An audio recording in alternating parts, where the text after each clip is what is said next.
A vida é seu maior tesouro. Graças a ela, você acorda todas as manhãs. Pode ter novas chances para corrigir seus erros. Pode dizer que ama e sentir o amor de alguém. Pode ver seus filhos crescerem. Graças à vida, você é capaz de lutar, aprender, perdoar e pedir desculpas.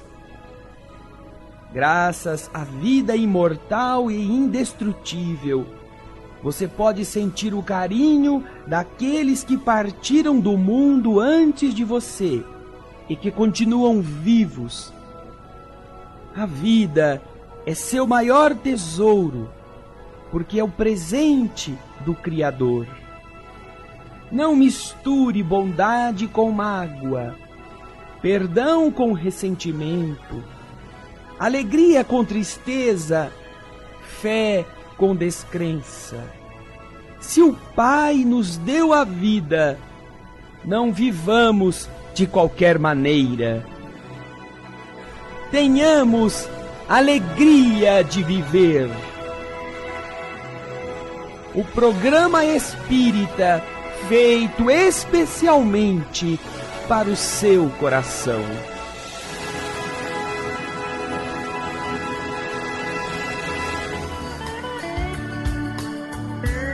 Olá, queridos ouvintes da Boa Nova, estamos iniciando mais um programa Alegria de Viver, com muita alegria no coração por estarmos aqui mais uma semana reunidos, lembrando que nós todos somos fontes divinas, fontes do bem, da paz, da luz, que nós possamos levar essas coisas boas, ser fontes dadivosas, onde quer que estejamos, não é? E com isso nós jogamos também nosso lixo fora, a nossa tristeza, vamos deixar tudo isso de lado, que o programa de hoje possa ser de muita paz, muita luz para todos nós. Eu, Solange Godoy, juntamente com o nosso querido André Luiz Ruiz. Como vai, André? Olá, Solange, olá, queridas irmãs, como é bom aqui voltarmos a falar das coisas da alma no programa Alegria de Viver, porque a Boa Nova não para nunca de falar das alegrias da alma, 24 horas no ar. Graças ao carinho de todos os que trabalham na Boa Nova, você tem acesso à melhor programação de rádio que existe no mundo,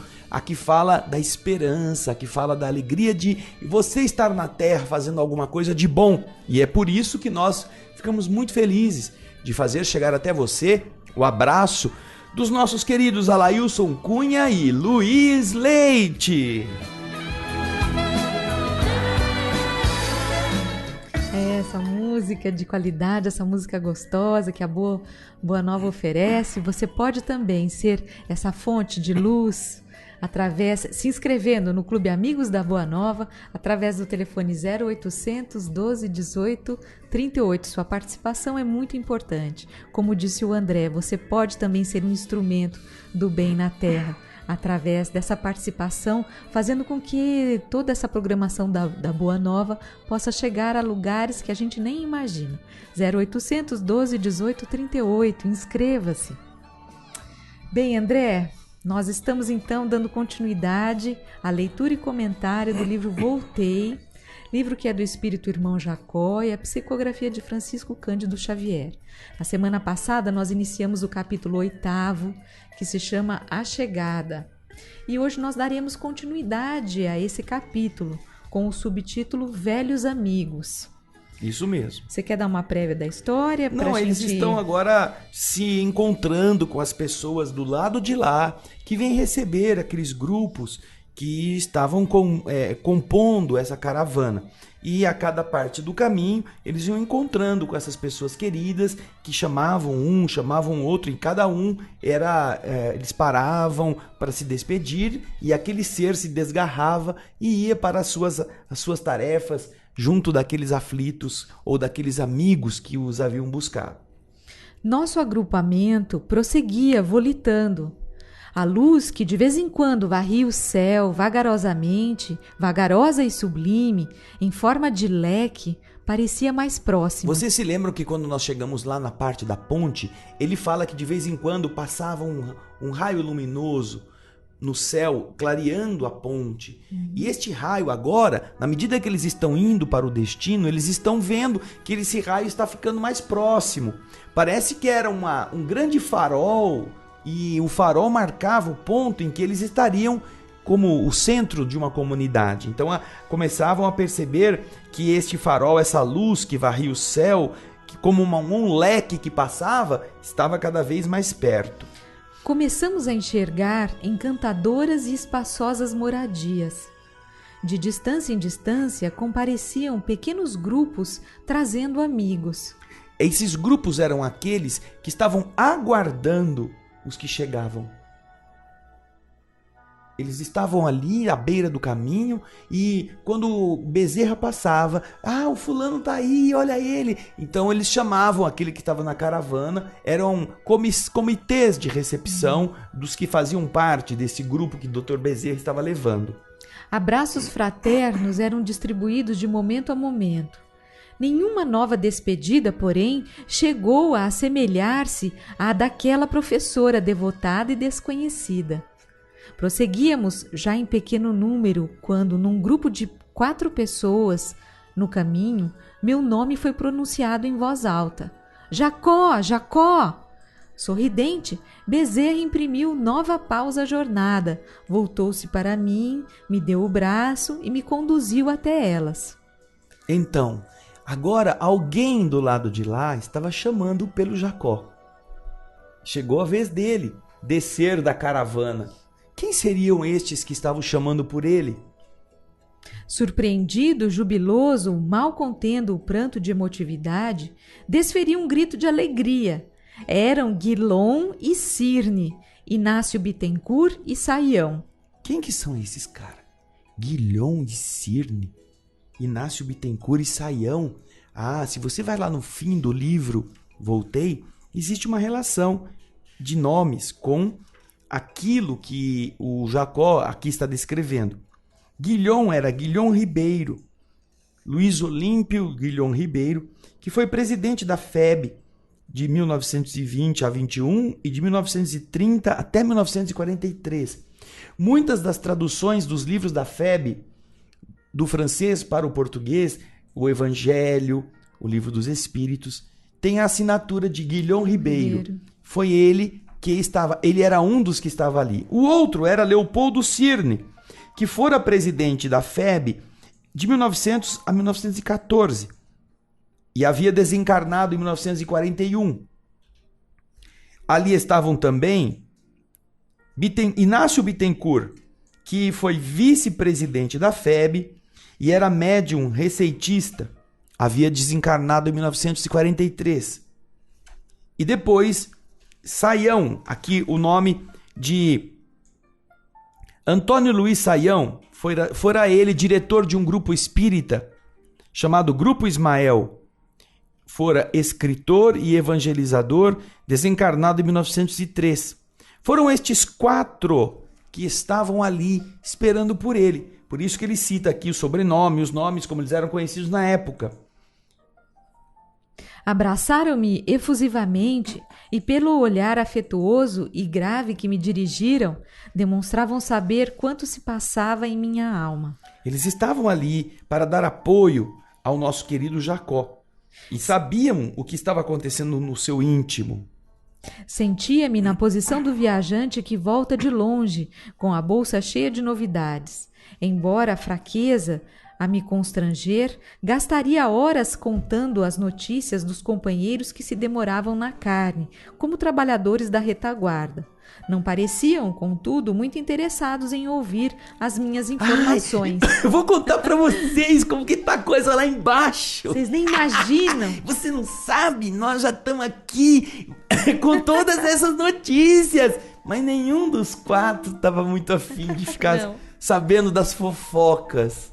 Falou Cirne, bondoso, dos obstáculos que nos incomodavam desencarnar.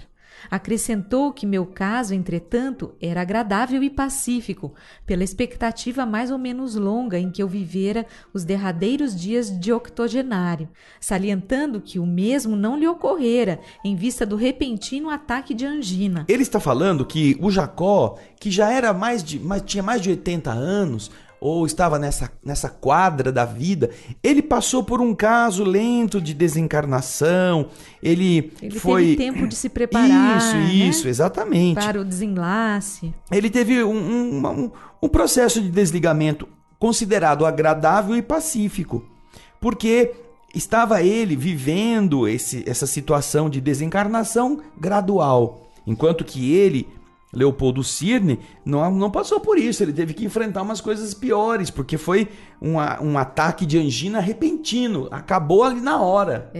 O despejo não foi assim, um móvel por dia. Foi tudo de uma vez, não é? Guilhom interrompeu-nos a ligeira conversa. Libertemos o Jacó, acentuou alegre. Teremos tempo para conversar. Doía-me separar deles, quando o ensejo se me afigurava dos melhores para a troca de impressões. Oh! Exclamei consternado. Quando nos veremos de novo? Guilhom deu uma risada e, me observando o gesto de angústia, acrescentou: Ora, Jacó! Esquece-se de que é eterno? Você esqueceu que você é eterno agora? Quando é que vai ser? Quando que vocês voltam? Põe aí na agenda, vamos marcar o dia, o horário. Vai dar até pra você enjoar da gente. A gente é eterno, não é? Vai descansar, vai repousar. Isso. Afastaram-se contentes, alegando ocupações imediatas. Não podiam me acompanhar. Me veriam na primeira oportunidade. Bezerra, paternal, alegrava-se. Menos preocupado com o nosso grupo a se dispersar, tantos eram os componentes, já encaminhados a diferentes destinos, o dedicado supervisor manteve comigo um entendimento esclarecedor, comentando a extensão e a diversidade das tarefas que nos aguardam após o túmulo. Dr. Bezerra então ficou conversando com ele. Já não havia mais tanta gente para ser encaminhada, aqueles componentes, os 17 que faziam parte da caravana, já haviam quase todos sido endereçados, né, sido recolhidos por amigos, e agora que os 4 deram um abraço nele e se mandaram, cada um foi fazer o que tinha que fazer, não é? O Dr. Bezerra explicou para ele o que era a vida no plano espiritual, as tarefas que aguardavam aquelas pessoas do outro lado da vida. Falava atenciosamente sobre o espiritismo no Brasil, quando uma casa iluminada, de graciosa configuração, nos apareceu aos olhos. Marta, radiante, indicou o jardim povoado de flores, dizendo: enfim! Chegamos! Bezerra, então, designou a entrada, abraçou-me afetuosamente e concluiu: descanse. Dr. Bezerra entrega Jacó na casa que agora a Marta poderia apresentar ao pai, onde ele estaria acolhido na sua recuperação. O Dr. Bezerra então diz: nós vamos nos ver depois, mas por agora você precisa descansar. O Jacó não fica quieto, ele queria seguir o Dr. Bezerra, queria continuar ali instintivamente na companhia daquele protetor, mas Dr. Bezerra disse para ele: fica aí, Jacó, vai dormir um pouquinho, nos veremos depois. Nós vamos nos ver depois. Isso mesmo. Vamos ver depois. Vocês viram aqui que estes seres que estão neste ambiente, como o Guilhom Ribeiro, o Leopoldo Cirne, o Inácio Bittencourt, o próprio Saião, eles são membros do trabalho mediúnico aqui na Terra, ligados à Federação Espírita Brasileira, ao Grupo Ismael, aqueles que faziam parte dessas instituições benemerentes na Terra, o Grupo Confúcio, o Grupo Ismael. Temos outros que, no caso do Antônio Luiz, fora diretor desse Grupo Ismael. Dr. Bezerra também fizera parte de instituições dessa natureza, além de ter sido presidente da FEB também, não é?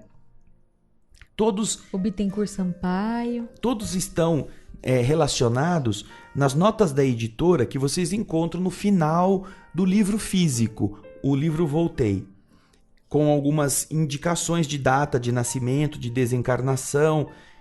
Vamos ter vários ali que estarão fazendo parte, a partir deste momento, das experiências do Jacó no plano espiritual, nessa comunidade. Mas vocês veem que eles estão então chegando num ambiente que parece o de uma cidade. Isso, com moradias, como se eles estivessem vindo da periferia, da zona rural, para o interior da comunidade. Então começam a ver casas, lugares aconchegantes, construções amplas, jardins cuidados. E em cada um deles há uma família, há um grupo que está ali abrigado. Então o Dr. Bezerra vai com ele até a porta da casinha onde a Marta estava vivendo e onde ela vai receber o pai. E ali ele vai ficar por um tempo acolhido para que possa reerguer-se, para que possa estar melhor preparado para vivenciar essas experiências do outro lado da vida. A gente vê que ele ainda, apesar de já ter desencarnado, já ter deixado o corpo, a gente nota que ele ainda está em processo, parece que de refazimento, porque ele sente um pouco de cansaço, ele sente um pouco de sono, não é? Ele precisa renovar as energias. Não é uma coisa, a gente vê que não é uma coisa rápida. Sabe o que eu comparo isso, Solange? E eu acho que dá para a pessoa que nos escuta entender. Você passa 2 meses morando ou vivendo em um país que tem 6 horas de diferença do seu país de origem. Então, o seu corpo se adapta a acordar num fuso, horário, né? No fuso horário diferente. Ele tem o sono dele é num horário, a fome dele é num horário, as coisas que ele vai fazer da sua rotina estão dentro de um padrão. Mas ele pega o avião e em poucas horas, em 10, 12 horas, ele volta para o país de origem. Isso. Onde o horário é outro. Então o que acontece? Ele fez uma boa viagem. Ele não teve solavancos, ele não teve... Mas ele chega num lugar onde as rotinas estão diferentes daquelas que o corpo físico estava acostumado. Então, enquanto o povo está todo... Agora a gente vai levantar. Ele fala assim, gente, eu tô com sono. Eu preciso dormir. Eu tenho que ir pra cama. Eu tô sentindo uma fome agora, mas agora na hora de comer, agora todo mundo já tá tendo, né? Mas eu acordo 3 horas da manhã com fome. Não é porque, agora era a hora de eu estar jantando. 3 horas da manhã tá com o olho estatelado assim, que não consegue dormir, né? Que seriam 9 horas da noite. Não é? Quando é 9 horas da manhã, aí que tá todo mundo acordando, ele tá querendo ir dormir. Ou ele está com fome querendo jantar. Então, quando a gente está do lado de lá, as rotinas não são essas, é claro, porque essas estão ligadas ao nosso relógio biológico. Mas nós temos o nosso espírito, que está acostumado ao pensamento como encarnado. Nossa mente leva tempo para desajustar-se da vida encarnada na Terra e começar a trabalhar com os valores do mundo espiritual. Você não notou que ele queria contar as fofocas para os amigos dele? Você sabe como está a federação? Quem é que está no lugar? Eu estava lá, eu estava acompanhando. Depois que você desencarnou, Guilhom Ribeiro, você que foi o presidente. Nossa, teve tantas reviravoltas. Aconteceu tal coisa, aconteceu outra coisa. Nós mudamos o prédio, nós fizemos isso. Apareceu um carinha lá que agora tem uma mediunidade exuberante. É um tal de Chico Xavier. Eu quero contar... Não, ele está querendo dar um noticiário que era muito comum. Que é comum entre os encarnados. Quando chega uma pessoa na sua casa, querido ouvinte, ou que você não encontra há muito tempo, o que você pergunta para ela? E aí, o que você conta? O que você conta de novidade? Faz tempo que a gente não se vê. O que você conta de novidade? Ele está raciocinando, então, como alguém que acabou de sair do mundo onde isso é a prática. É a prática comum. E os que estão do lado de lá já estão acostumados a outras coisas. Eles não têm essas necessidades. Então a mente do Jacó, ela ainda precisa adequar-se ao padrão diferenciado da dimensão em que ele se encontra agora. O André, eu também notei que eu achei interessante nesse trecho, quando ele fala a respeito do desencarne, que o desencarne do Jacó foi tranquilo, porque ele foi envelhecendo com o tempo, é como se ele fosse desencarnando aos poucos. Isso. Já o companheiro dele, o Cirne, diz que como foi repentino, parece que você sofre mais. Ou essa impressão é uma impressão minha, parece que você sofre mais quando a coisa é repentina. Nós aprendemos nas obras de André Luiz que a desencarnação, que vai enfraquecendo o organismo físico, ela como que vai liberando aos poucos os laços que prendem o espírito à matéria. Ele vai ficando participando das duas realidades simultaneamente, até que a realidade física por fim se extenua e o espírito já está com o outro, quase o corpo todo do outro lado. É a desencarnação, a prestação. Mas quando a desencarnação é à vista, né? Você fica sem o corpo. E então você, de repente, tem que se dar conta de uma outra realidade. Só que ainda você está sentindo o corpo candente, a sua vida abundante. Aquilo que está passando com você não foi um processo lento de adaptação. Isso. É a mesma coisa, se você colocar uma rã dentro de um jarro com água e começar a esquentar devagarzinho, ela morre cozida, mas ela não pula, porque vai subindo devagarzinho. Mas se você pegar a rã e jogar na água quente, ela sai pulando, porque aquilo vai queimá-la. Então é esse impacto, essa surpresa que a mente tem que se adaptar, é que leva o espírito a passar por mais sofrimentos, mesmo quando ele tem conhecimentos espirituais a respeito. Porque aí tem que ter na prática. Uma coisa é conhecer, outra coisa é viver. É isso aí, ok. Programa Alegria de Viver, nós faremos um breve intervalo. Não saia daí, já estaremos de volta.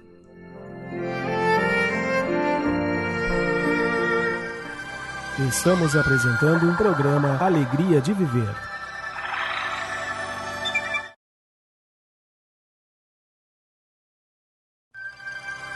Programa Alegria de Viver está voltando.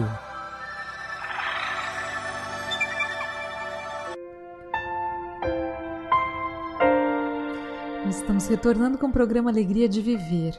Para você que se sintonizou conosco, estamos fazendo a leitura do livro Voltei, leitura e comentário. É um livro que é do espírito Irmão Jacó, é a psicografia de Francisco Cândido Xavier.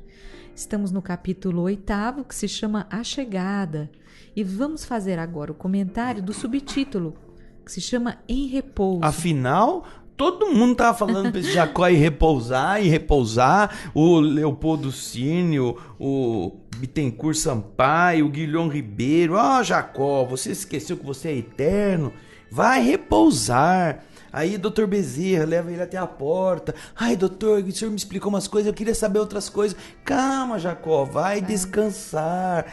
Aí a filha falou para ele, aqui é a nossa casa. O que eu tenho que fazer? Que casa linda. Vai ter que descansar. Então, agora, o título é Em Repouso. E o irmão Jacó continua falando. O irmão Andrade me acompanhou delicadamente. Ingressei na casa acolhedora sob forte impressão de paz e ventura. Difícil determinar se me achava realmente distante dos círculos terrestres. O ambiente doméstico era perfeito, não obstante mais acentuada beleza nos caracteres interiores. Tapetes, móveis, adornos e iluminação eram mais belos e mais leves, e apesar de revelarem autêntico bom gosto, não exibiam notas de luxo. Observamos que os valores no plano espiritual são diferentes daqueles que nós temos na Terra. Na Terra, geralmente, nós esquecemos da beleza e enfatizamos o luxo. Esquecemos do bom gosto e enfatizamos o extravagante. Esquecemos da utilidade e damos valor aos objetos e coisas sem nenhuma função. Mas o irmão Jacó está dizendo que na casa, que era um ambiente doméstico tão perfeito que ele parecia estar vivendo na terra, encarnado. Havia o quê?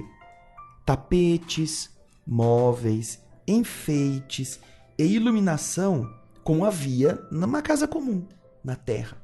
Mas tudo isso era muito mais bonito.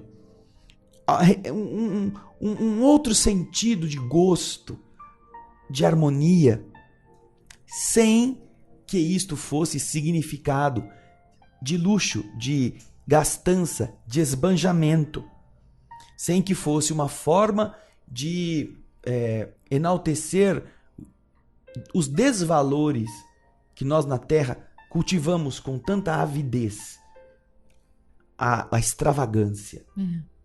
Retratos pendiam das paredes estruturadas em substância semiluminosa. As paredes tinham uma iluminação própria. Uma senhora simpática e respeitável nos recebeu com inexcedíveis demonstrações de ternura. Nomeou a Marta, ante minha falha de memória. Ele não lembrava. Quem que é essa velhinha que está aqui? Uma senhora? Quem será que está aqui na casa da minha filha?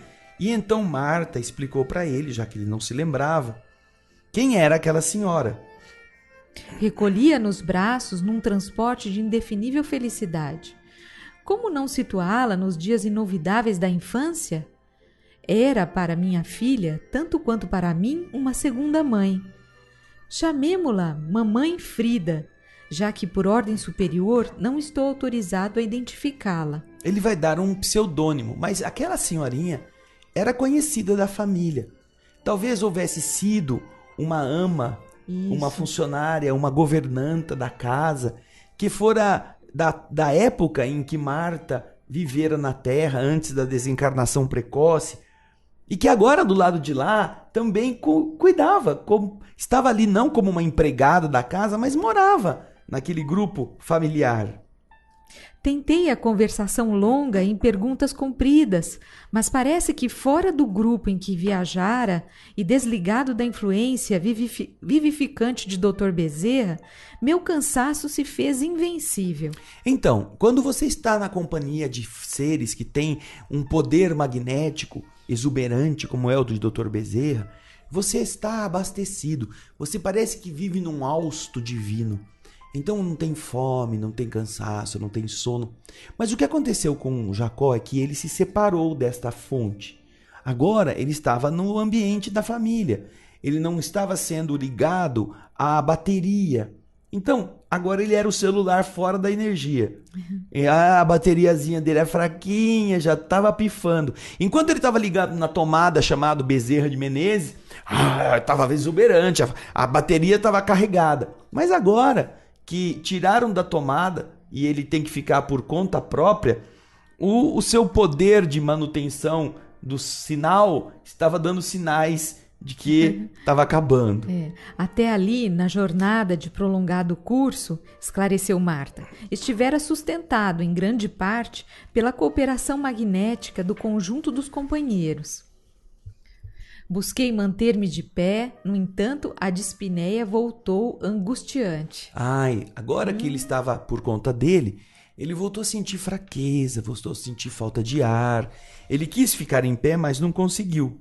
Então o irmão Andrade me conduziu à vasta câmara que a filhinha me reservara. Um quarto.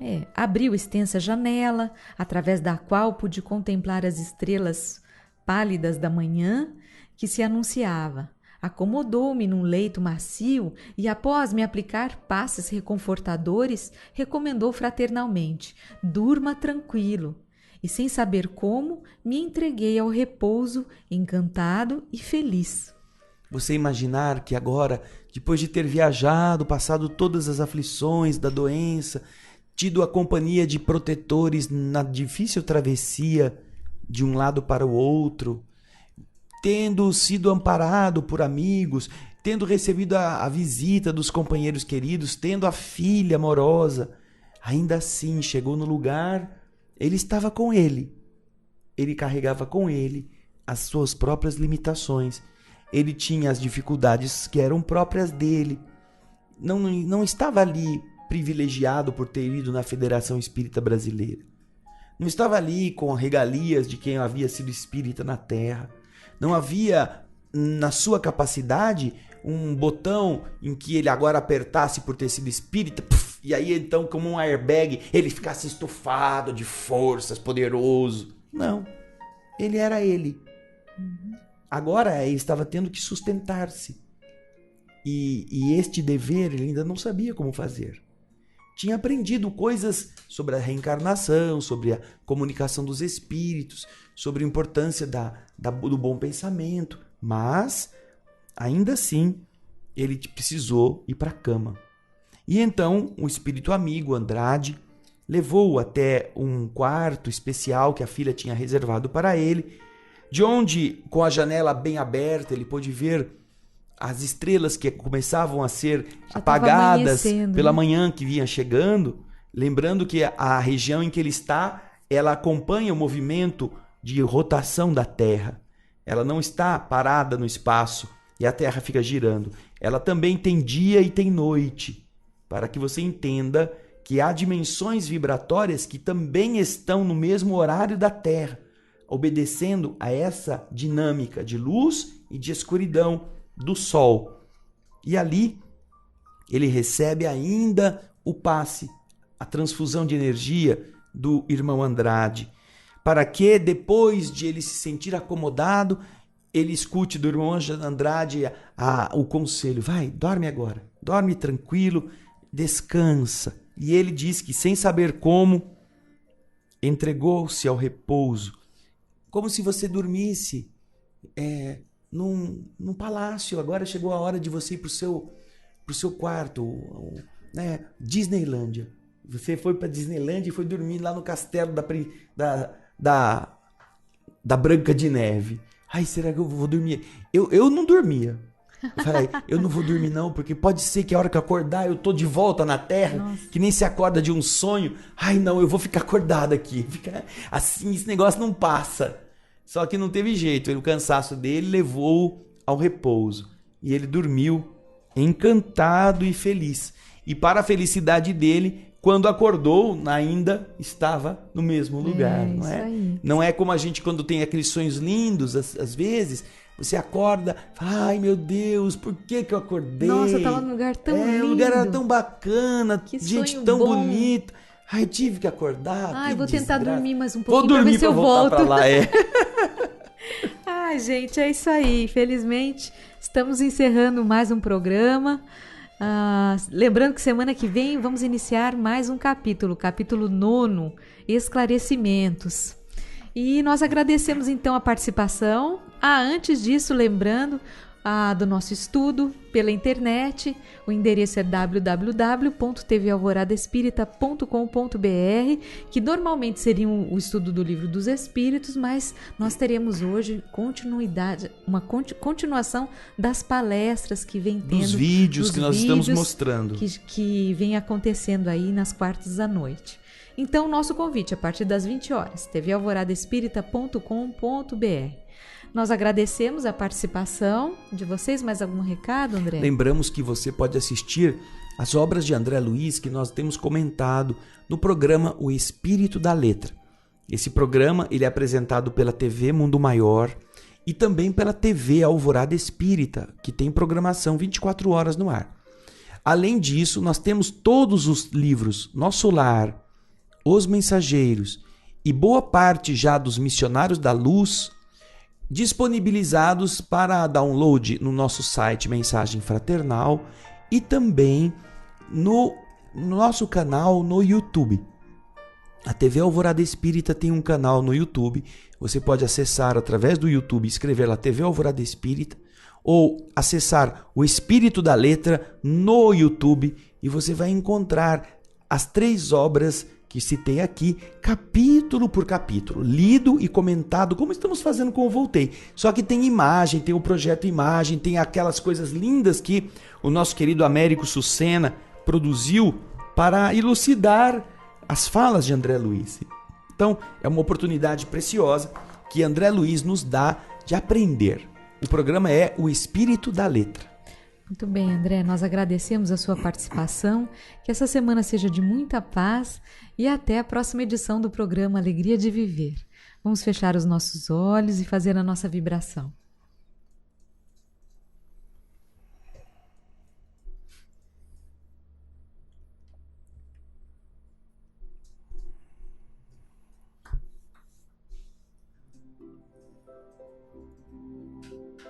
Senhor, certamente que sabemos que não é adequado procurar a morte, que é uma fuga que produz malefícios para o espírito. Deixar a vida por vontade é uma infração às leis do universo. Quando deveremos lutar com galhardia para enfrentar dificuldades, esperando o momento em que a natureza nos apresente o bilhete de regresso.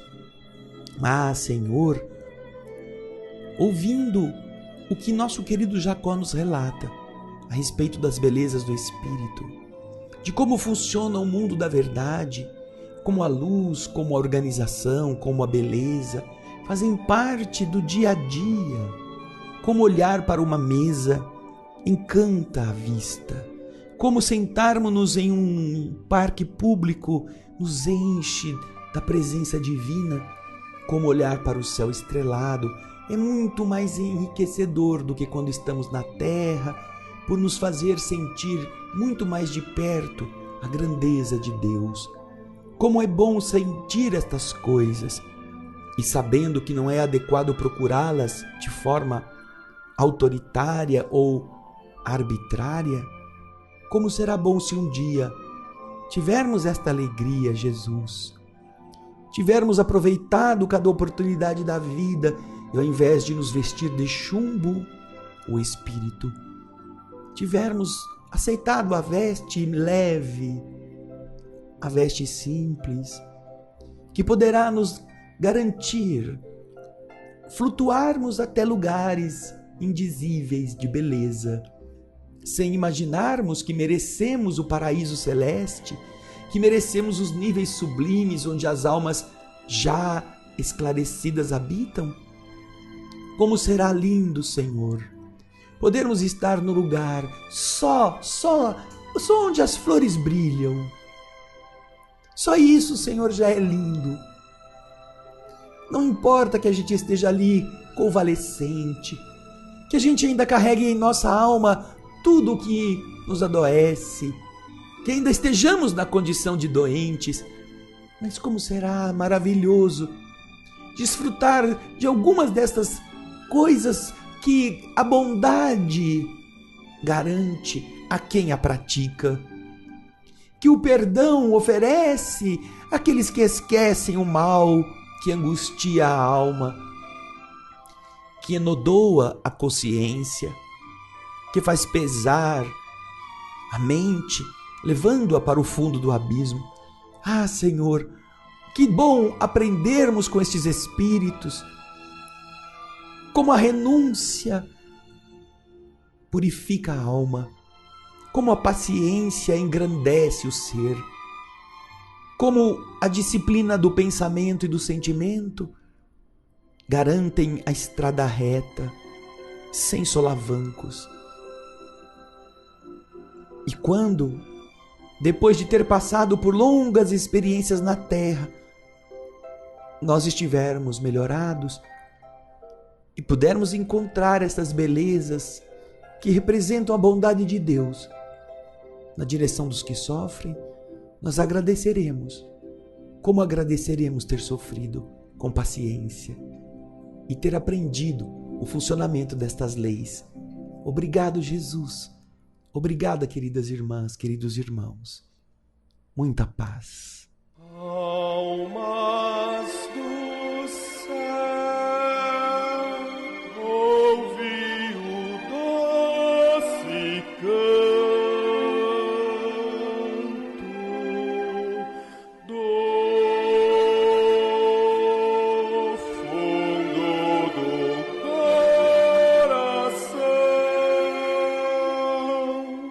com calor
agradecemos e